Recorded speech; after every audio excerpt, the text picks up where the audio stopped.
আমাদের দেশে দুর্ঘটনা বা অনিয়ম, দুর্নীতি হওয়ার পর প্রায় একটা কথা শোনা যায় যে আমরা বিষয়টি খতিয়ে দেখছি। তো খতিয়ে দেখার ব্যাপারটা এমন হয়ে গেছে যে এখন অনেকেই মনে করেন যে খতিয়ে দেখছি মানে হচ্ছে যে ভুলিয়ে যাবার ব্যবস্থা করছি বা ভুলে যাওয়ার চেষ্টা করছি। সো রাষ্ট্র চালাতে গেলে, দেশ চালাতে গেলে সবার প্লাস মাইনাস অনেক রকম মতবাদ থাকবে। তো তার মধ্যে এই মতবাদটা অনেক বেড়ে যাচ্ছে। তো এই জন্যে কিছু কথা বলতে চাই যে আহ, অর্জন আমাদের অনেক আছে, কিন্তু সেই অর্জন সবাই সমানভাবে ফিল করে কিনা, বা যদি কেউ ফিল না করে তাহলে সে কীভাবে সেটা জানাবে। তো এই জায়গায় অনেকে বলেন যে আমরা শালীনভাবে আসলে সমালোচনা করতে জানি না। কথাটা অনেকাংশে সত্য। আমরা যখন সমালোচনা শুরু করি তখন আমরা উত্তেজিত হয়ে যাই। তো আমি আজকে একটু কনস্ট্রাকটিভ সমালোচনা করতে চাই, যাতে একটা উদাহরণ তৈরি হয় যে আমরা আসলে চাইলেই খুব পোলাইটলি বলতে পারি। আর এক ব্যাপারটা হচ্ছে যে এই যে তদন্ত কমিটি বা খতিয়ে দেখছি, এটার উপর মানুষের একটু আস্থা কমে যাচ্ছে কেন। সো একের পর এক ঘটনা ঘটতে থাকে। আমরা দেখতে পাই যে অনেক সময় রাঘব বোয়াল, অনেক সময় চুনোপুটি, অনেক সময় অনেকে ধরা পড়ছেন, অনেক কথা মিডিয়াতে আসছে, তারপর আমরা সেটা জাতির বিবেক চাঞ্চল্যকরভাবে নাড়া দিচ্ছে। তারপর খতিয়ে দেখার পরের ধাপটা হচ্ছে যে কি ব্যবস্থা নেওয়া হলো, কি শাস্তি হলো। তো ওই জায়গাটায় গিয়ে দেখা যায় যে অনেক সময় মানুষের কনফিডেন্সটা কমে যায়, অনেকে ধরেই নেয় যে বোধহয় শাস্তি হবে না। এটাও কিন্তু খুব একটা সুখকর নয় আমাদের ওভারঅল সিস্টেমের জন্য। তো সেজন্য বলছি, যেমন একটা কথা ধরি যে আমরা কিন্তু জানি যে এখন জুলাই মাস চলছে, বৃষ্টি হবে, শহর ডুবে যাবে, বন্যা হতে পারে, নদীর বাঁধ ভেঙে যাবে, এগুলো কোথায় কি হতে পারে এটা কিন্তু সবাই জানেন। এবং একটা বাসায় যদি আজকে খিচুড়ি রান্না করতে গেলে বাসার সেই গৃহিণী থেকে শুরু করে বাসায় যিনি কাজ করেন সেই মেয়েটাও কিন্তু জানেন যে খিচুড়ি রান্না করতে গেলে কোথায় কি হলুদ আছে কিনা, নুন আছে কিনা, না এটা ওনাকে দেখিয়ে আনতে হবে, এগুলো কিন্তু জানেন। সো এরকম প্রতিটা ডিপার্টমেন্টের লোকজনই কিন্তু জানেন যে কখন কি করতে হবে, এখন করেন কিনা, আর না করলে তিনি জানেন কিনা যে তার একটা ভয়ানক শাস্তি হয়ে যেতে পারে। এই জায়গায় একটা পাবলিক আর প্রাইভেট সেক্টরের ম্যানেজমেন্টের মধ্যে কিছুটা পার্থক্য আছে। আমি অনেকদিন ধরে প্রাইভেট সেক্টরে কাজ করি, পাবলিক সেক্টরে মিলিটারিতেও কাজ করেছি একটা সময়। সো প্রাইভেট সেক্টরে হচ্ছে যে তুমি কাজ যদি না করো ঠিক মতো, চাকরি চলে যাবে একদম সুনিশ্চিত। যদি তুমি কোড অফ কন্ডাক্ট ভায়োলেট করো, তুমি যদি কাজ যেটা তুমি ডেলিভার না করো, তাহলে চাকরি চলে যাবে। এই এই একটা ভয়, ফিয়ার বলে সবাই, এই ফিয়ারের কারণে সবাই সোজা থাকে। এটা অস্বীকার করতে চাইলেও কিছু করার নেই, বাট চাকরি হারানোর ভয় একটা বড় ভয়। সো পাবলিক সেক্টরে আমরা দেখতে পাই যে অনেক ক্ষেত্রেই এটা করছেন, ভুল করেছেন, বালির জায়গায় ইটের জায়গায় বালি দিয়েছেন, বাঁশের জায়গায় রড দিয়েছেন, অথবা তিনি তার দায়িত্বটা ঠিকমতো পালন করেননি, তারপরে কি হয়? এই তারপরের খতিয়ে দেখতে গিয়ে আমরা বোধহয় পিছিয়ে যাচ্ছি। এই জায়গায় আমাদের অনেকেরই যেটা বলে যে আত্মবিশ্বাস কমে আসছে অনেক ক্ষেত্রেই, যে যিনি দায়ী তার কি কিছু হবে।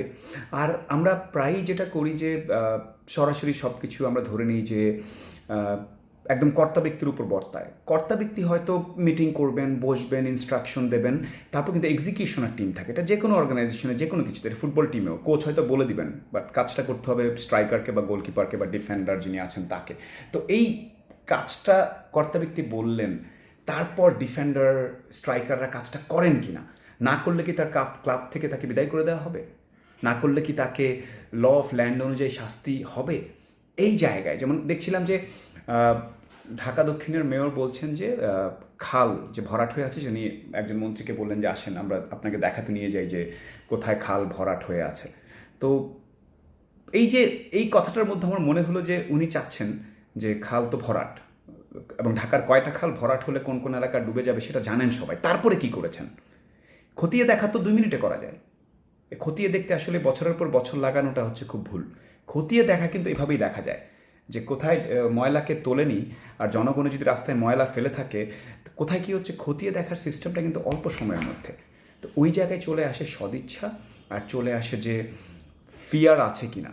যে একটা তো হচ্ছে যে মানবিকভাবে অনেক উন্নত হয়ে গেছে আমরা, প্রত্যেকের দায়িত্ব ঠিকমতো পালন করি, সেটা একদম নরওয়ে, সেটা একদম সুইডেন। আরেকটা হচ্ছে যে যদি খতিয়ে দেখতে গিয়ে দেখি যে ভুল হয়েছে, চরম শাস্তির ব্যবস্থা আছে কিনা। তো এই চরম শাস্তি বা জনগণের যেই দাবি, এই জিনিসটা যখন কেউ পারফেক্টলি এক্সিকিউট করে, জনপ্রিয়তা বহুগুণ বাড়ে, এটা প্রমাণিত। আর প্রতিটা সিস্টেমে প্রতিটা দেশেই ভালো মন্দ আছে।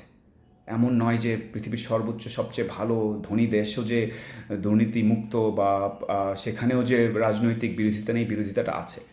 বাট কথা হচ্ছে যে তদন্ত কমিটি আর খতিয়ে দেখা এই দুটো জিনিস ধীরে ধীরে হাস্যকর হয়ে যাচ্ছে। তো এই জায়গায় আমার যেটা মনে হয় যে আরও কঠোরভাবে কাজ করার একটু প্রয়োজন আছে। আর পাবলিক সেক্টরে হয়তো প্রাইভেট সেক্টরের মতো কিছু রিওয়ার্ড অ্যান্ড পানিশমেন্ট মেকানিজম থাকাটা খুব জরুরি। বিকজ কাজ না করলেও কিছু হবে না, করলেও ওকে, তাহলে তো আর ওভাবে চলবে না। তো সেই জন্যে আমার কিছু অনুরোধ থাকবে যে খতিয়ে দেখা এবং তদন্ত করার পরে কি হচ্ছে সেই জায়গাটায় বেশি ফোকাস দেওয়া দরকার। একটা কাজ করা যেতে পারে, যেমন তথ্য মন্ত্রণালয় থেকে রেগুলার একটা পাবলিকেশনস বেরোতে পারে ওয়েবসাইটে যে যতগুলো অনিয়ম দুর্নীতি হয়েছে সেগুলোর এখনকার প্রোগ্রেস কী। আমরা যেমন কোনো পার্সেল যদি বিদেশ থেকে পাঠাই তাহলে আমরা কিন্তু রিয়েল টাইম চেক করতে পারি যে এখন আমার পার্সেলটা কোথায় আছে, আটলান্টিক পার হয়েছে না কী হয়েছে। এরকম বড় বড় ঘটনারও কিন্তু রিয়েল টাইম আপডেট থাকতে পারে ড্যাশবোর্ড। জনগণ চাইলে ঢুকে দেখবে যে বালিশ কেলেঙ্কারিতে এই হয়েছে, পিপিইতে যিনি ঝামেলা করেছেন সেটার অবস্থা এখন এইখানে। So it can be a dashboard, ওখানে লোকজন আসবে, লোকজন তার মতো করে কথা বলবে। So it can be a fantastic solution. আর আরেকটা জিনিস হচ্ছে যে যদি কেউ ধরেন 3-4 মিনিটের টেলিকনফারেন্সে বা ভিডিও কনফারেন্সে যদি কেউ ধরেন 2.5 মিনিটই তোষামত করছে, তাহলে একটু ধরে নিতে হবে যে পেছনে বোধহয় কোনো একটা ঘাপলা আছে। মানে বেশি তোষামত করার মধ্যেও কিন্তু একটা গোপন উদ্দেশ্য থাকে। আর আমরা দেখতে পাচ্ছি যে বিভিন্ন ঠিকাদাররা, বেসিক্যালি সরকার তো আর কাজ করে না, কাজ করে আমার মতো জনগণ, কোনো একজন ব্যবসায়ী, কোনো একজন ঠিকাদার। আর সেই কাজটা তিনি করছেন কিনা সেটা দেখার দায়িত্ব হচ্ছে যেটা বলি প্রজেক্ট ডিরেক্টর অ্যান্ড ওনারা। তো তারা যদি ব্যর্থ হন যে এই নদীর এখানে বালি দেওয়ার কথা ছিল, কিছু বাতাস দিয়ে চলে গেছে, তারপর তাকে চরমভাবে ব্ল্যাকলিস্টেড, তাকে কিছু করা হয় কিনা, এই জায়গায় দারুণ ভূমিকা রাখা উচিত।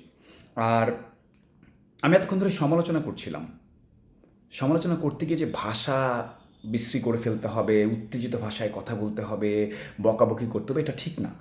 এই কাজটা করলে কোনো পক্ষই কেউ কারো কথা শোনে না। তাই সবার অনুরোধ থাকবে যে আমরা ভালো কাজগুলো বলবো, মৎস্য উৎপাদনে ভালো হয়েছি, ব্রিজ বানিয়ে ফেলেছি, আবার বলবো যে আমাদের তো পানি শহর থেকে নামে না, আবার বলে ফেলবো যে আমরা তো পিপি অনেক সময় ভুল দিয়ে ফেলি, আবার বলে ফেলবো আমরা এখানে তো ভুল হয়েছে।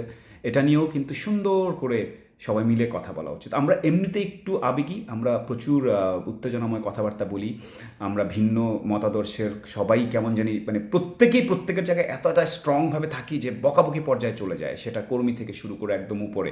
সো ওই জায়গার কারণে আসলে কোথাও যায় না, একটা একদম স্ট্যাগনেন্ট অবস্থায় দাঁড়িয়ে আছে। তাই আমার মনে হয়েছে যে কিছু কথা বলা উচিত।